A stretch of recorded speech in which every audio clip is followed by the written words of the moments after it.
sentido una angustia tan grande que crees que te vas a morir? Lo único que quería era que algún extraño me hablara para poder decirle, creo que me voy a morir, por favor ayúdame.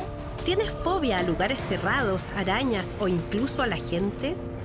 Lo habitual, sin embargo, es que la persona que ha tenido ataques de pánico desarrolla ansiedad anticipatoria y, como consecuencia de la ansiedad anticipatoria, desarrolla conductas evitativas. O conductas se podrían llamar fóbicas.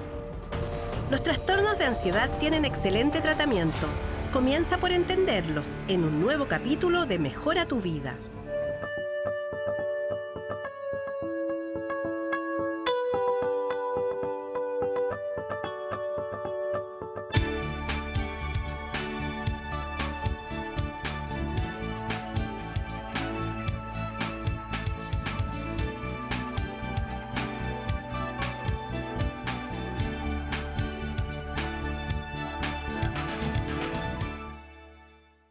El 15% de los chilenos presenta algún trastorno de ansiedad. Los más evidentes son las fobias y las crisis de pánico. Todos podemos experimentarlas y aunque muchos no lo sepan, tienen un excelente tratamiento. El corazón se acelera, la ciudad se siente ajena, amenazante, pierdes el control. Sufres cambios de temperatura, debilidad, falta el aire, sientes que no eres tú, sientes que vas a morir. Esta sensación puede durar segundos o minutos, llega de repente, sin aviso. Corres a urgencia, pero no pasa nada. No estás en riesgo. Fue una crisis de pánico. Una mala jugada del cerebro donde se genera la ansiedad, la misma que positivamente nos ayuda a escapar ante el peligro o a reaccionar y defenderse ante una amenaza. Cuando la ansiedad se despliega en un individuo producto, ya sea de una amenaza real o no, tiene dos componentes.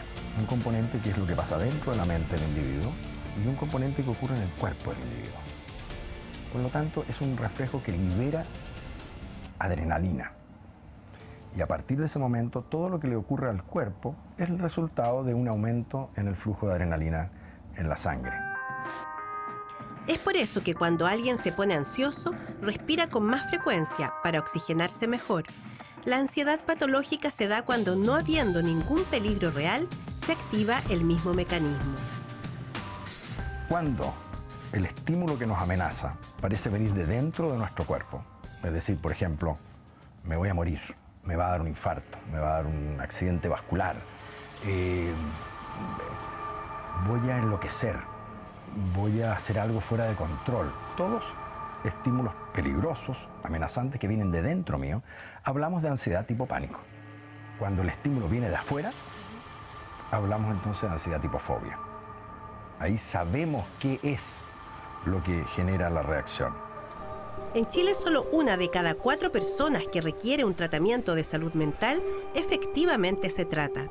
Si no se maneja un trastorno ansioso, puede dañar de manera crónica la salud y principalmente la calidad de vida. Uno necesita la cuota justa de angustia. Lo excesivo daña, ¿no? Entonces, probablemente la mejor definición es que es a partir de la definición de la propia persona. Me produce sufrimiento, me discapacita en ciertos aspectos, en el sentido que no puedo hacer mi vida normal por mis miedos excesivos o por las sensaciones que tengo. Es entonces cuando hay que tratarse. Ojalá en los inicios del trastorno. De lo contrario, lo más probable es que además se sume una depresión. Estamos bien armados los seres humanos para lidiar con el estrés agudo, para que dure poco. Tenemos una buena capacidad de reacción. Pero si ese estado, producto de un trastorno ansioso no tratado, se mantiene crónicamente, se sostiene en el tiempo, esas hormonas del estrés, el cortisol, producida en las glándulas suprarrenales, esa hormona ya no va a ser beneficiosa. El fenómeno de nacimiento de nuevas neuronas, llamado neurogénesis, que es clave para mantener la integridad del cerebro, se ve francamente inhibido por la presencia del cortisol. ¿Podría entonces alguien decir que el estrés severo, crónico, puede atrofiar el cerebro de las personas? Efectivamente. Los trastornos de ansiedad deben ser tratados por psiquiatras y psicólogos. No se trata de una debilidad, es una enfermedad y tiene tratamiento. Si no se trata, es probable que algunas formas de trastornos ansiosos, dígase tipo pánico o tipo fobia, sean compatibles con funcionar más o menos en la vida. Las crisis de pánico y las fobias son las manifestaciones más frecuentes y tangibles del trastorno ansioso. Pero lo más prevalente es el trastorno de ansiedad generalizada, cuando la ansiedad se toma todos nuestros pensamientos y acciones y tendemos a ser catastróficos para enfrentar la vida. Un ejemplo sería, mira, mis niños van al paseo de curso del año y yo ya no duermo desde la semana anterior porque me imagino solo catástrofes. Podría haber un accidente.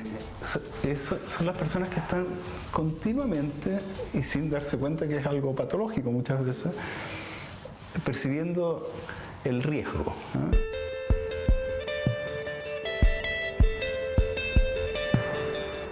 ¿De qué manera tú sientes en tu cuerpo el trastorno de ansiedad generalizada que tienes?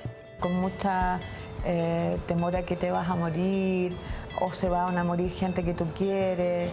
Estoy siempre en el futuro, nunca en el presente. Estoy siempre pensando en el mañana y no disfruto el presente. Y eso me empieza a angustiar y digo, oh, ¿y qué pasa si me muero? Siempre pensando en eso. O qué pasaría si yo falto, y ahí me da la taquicardia y me falta el aire y siento que me voy a desmayar y en el fondo es todo el acá. Patricia es instructora de acondicionamiento físico. La actividad la ayuda a reducir parcialmente sus niveles de angustia, pero siente que la ciudad la enferma. Es vivir una realidad que no existe. O sea, nadie me va a matar, ni nadie me va a asaltar. Estar en un mundo casi paralelo, porque estás siempre pensando en esa angustia que te van a morir o que te vas a desmayar y que no estás pensando y disfrutando tu presente. Acerca del origen de los trastornos ansiosos, especialistas dicen que puede estar en la infancia. Experimentar eventos negativos en esa etapa, como pérdidas, separaciones, violencia o enfermedades graves, lo que amenace la seguridad, provoca que esos niveles de ansiedad se queden arraigados. Queda regulado para que estímulos menores puedan provocar una reacción importante de angustia ante el potencial riesgo.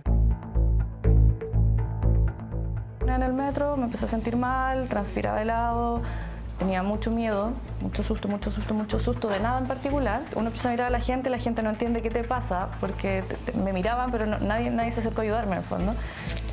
Yo lo único que quería era que algún extraño me hablara para poder decirle, creo que me voy a morir, por favor ayúdame. Catalina es publicista. Estaba estudiando de noche y recién la habían ascendido en su trabajo. La repentina alta exigencia laboral gatilló que comenzara a desarrollar crisis de pánico. Es difícil, ha sido un trabajo largo de entender como que este proceso no es maña. Cuando como antes de que me diera la primera crisis yo no entendía, así como, ¿pero de verdad te pasa esto? No creo. No creo que no puedas mantener el control y entender que de verdad no te vas a morir. No pasa. De verdad uno después lo racionaliza y dice, no me voy a morir, pero en el minuto uno no se controla. La primera o las primeras crisis de pánico son como caídas del cielo, así. No logro identificar un gatillante inmediato. Después si uno busca en la constelación de las cosas que han ido sucediendo, la vida personal, encuentra posibles explicaciones.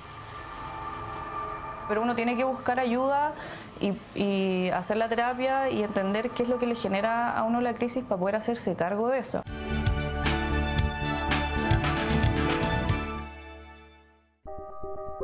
En la búsqueda de dejar atrás su trastorno ansioso y después de una terapia combinada entre fármaco y psicoterapia, Catalina decidió cambiarse de trabajo y así eliminar el gatillante de su angustia.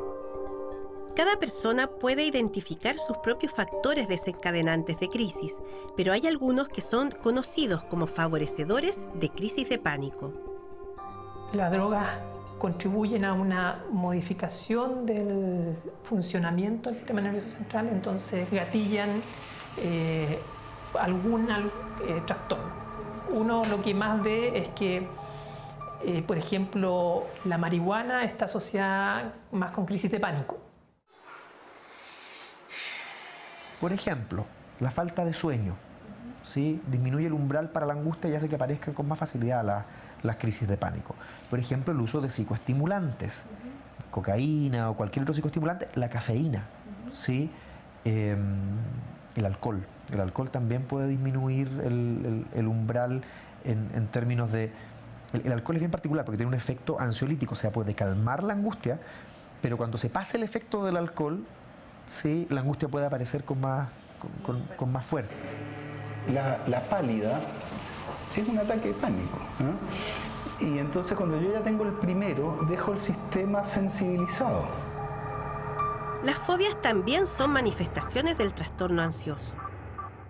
Lo habitual, sin embargo, es que la persona que ha tenido ataques de pánico desarrolla ansiedad anticipatoria y como consecuencia de la ansiedad anticipatoria desarrolla conductas evitativas o conductas se podrían llamar fóbicas. Es decir, alguien que ha tenido ataques de pánico es probable que deje de gustarle, entre comillas, ir al estadio a ver un partido de fútbol, ir a un recital con gran tumulto. ¿Por qué? Porque solamente la idea de estar metido en el medio de un grupo del cual sea difícil salir rápido cuando me sienta mal, si es que me siento mal, prefiero evitarlo. La fobia social es una forma de fobia, la más frecuente o más importante, por lo discapacitante que puede ser. Es cuando el individuo efectivamente teme el encuentro con el colectivo, con los otros, porque siente que los otros me escrutinizan o me evalúan más de lo que yo realmente estoy siendo evaluado, o porque sienten que son más incompetentes o torpes en la escena social, de forma tal que temen profundamente el encuentro con el grupo. ¿Que se confunde con timidez? Exactamente, la gente dice, bueno, soy tímido. Es normal ser tímido, hay gente más extrovertida, menos extrovertida. Eso no es una enfermedad. Pero cuando adquiere ciertas características que producen disfunción y con ciertos síntomas asociados, etc., entonces uno podría hablar ya de que es patológico. Es patológico cuando te interfiere con tu vida y sufres con eso. Si bien la fobia social es la más frecuente y se manifiesta desde buscar el aislamiento total a evitar hablar en público o estar en lugares con mucha gente, hay otras fobias que son aún inexplicables para la ciencia. Fobia a volar, a las arañas, pájaros, polillas, a las agujas, la sangre. Cualquier elemento puede gatillar una fobia en alguien. La fobia específica que tengo, por ejemplo, a volar, se originó frente a un evento traumático particular, ¿sí?, que ocurrió en algún momento dado. Eso va a dar la posibilidad de un tratamiento, ¿sí?, específico a esa causa, que va a ser distinto a otro que si no tenemos idea por qué se originó, ¿te fijas? Y todos sabemos que una araña de rincón puede ser potencialmente peligrosa si nos muerde, ¿sí? Pero si en este momento estamos conversando y en la pared aparece una araña, yo tendría que tener la capacidad de reaccionar, ¿cierto? Y sacarla, matarla, lo que uno haga con una araña. Si yo me paralizo y no puedo moverme, o me paro y salgo corriendo, eso es un temor irracional, ¿te fijas? Porque no estoy sufriendo una amenaza real. Ante cualquier manifestación de trastorno ansioso, lo más importante es tratarse precozmente, y el tratamiento para que sea eficaz debe ser una combinación entre terapia farmacológica y psicoterapia. Antes de iniciar la psicoterapia es importante la estabilización de los síntomas a través de la farmacoterapia. Una vez que el paciente está con los fármacos estabilizados, uno puede entrar a un apoyo psicoterapéutico y contribuye porque el fármaco disminuye el malestar diario, pero no modifica los patrones conductuales o los pensamientos negativos o los pensamientos catastróficos que pueden aparecer en los síntomas ansiosos. ¿Y eso sí lo hace la psicoterapia? Eso lo hace la psicoterapia. Eso es en eso se centra la psicoterapia, ¿sí? Los trastornos ansiosos ligados a estresores externos, como las fobias específicas, fobia a un perro, fobia a las arañas, tú lo que trabajas es que no exista más evitación.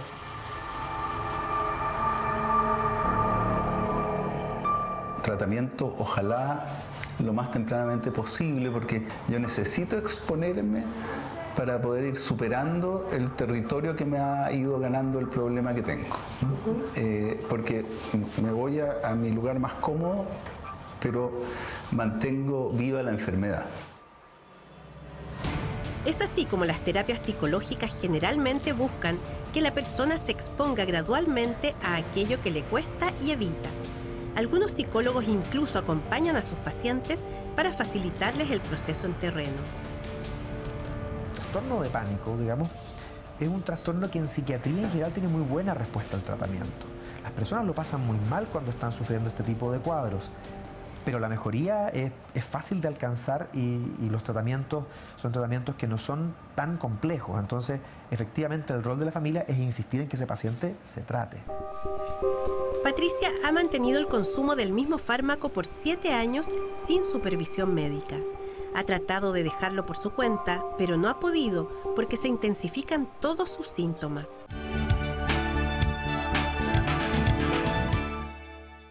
Pati, y en cuanto al tratamiento, ¿por qué no te has tratado como corresponde? Como corresponde ha sido solamente a través de un neurólogo y a través de un medicamento que es para bajar mi dosis de ansiedad y para calmarme y poder dormir bien.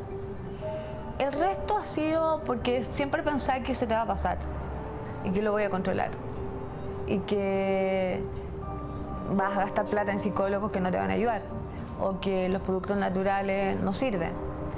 Yo creo que un poco de dejación y un poco de... porque el ansiolítico es más fácil. O sea, te tomáis la pastilla y te quedáis dormida.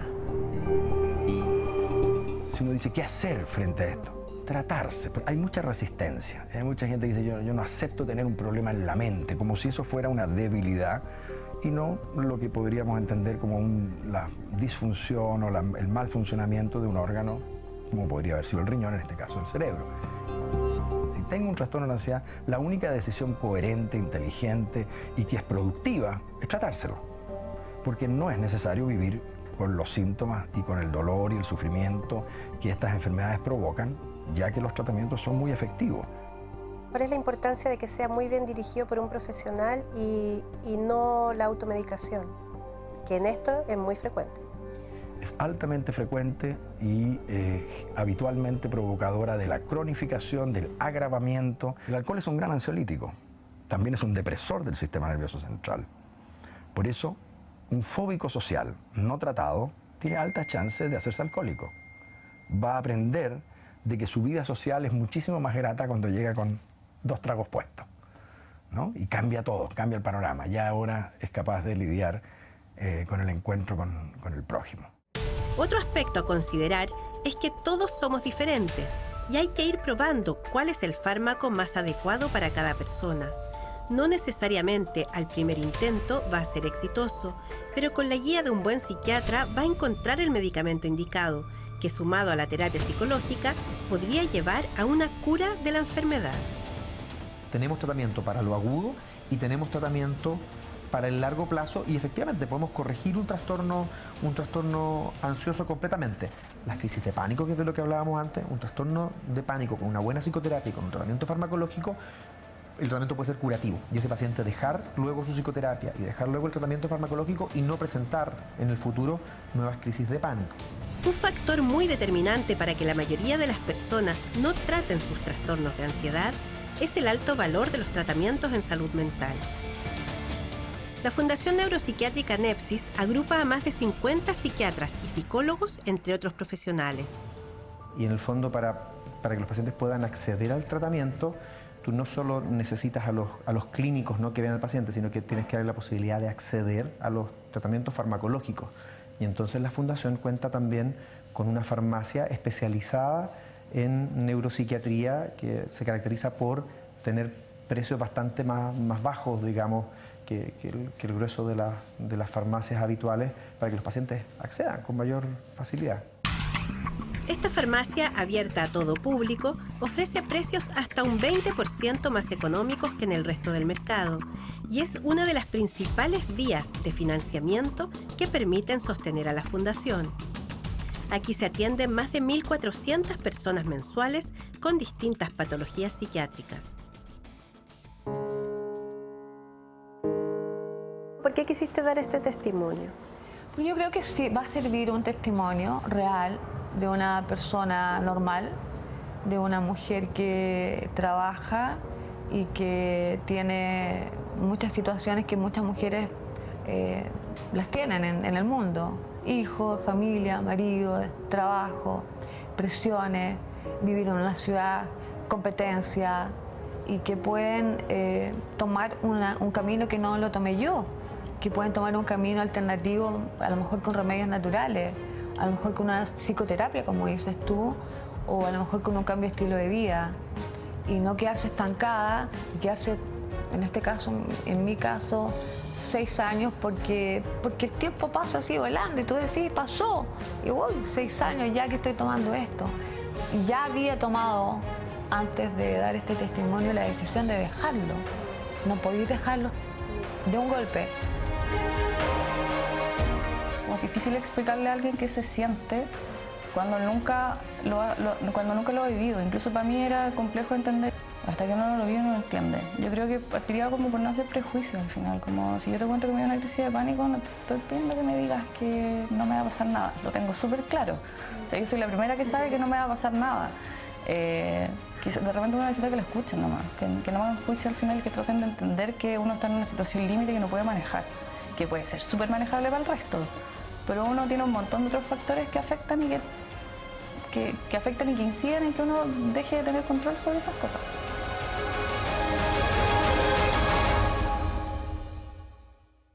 La automedicación, la minimización del problema y muchas veces la vergüenza por reconocerlo hacen que la mayoría de las personas no busque tratamiento.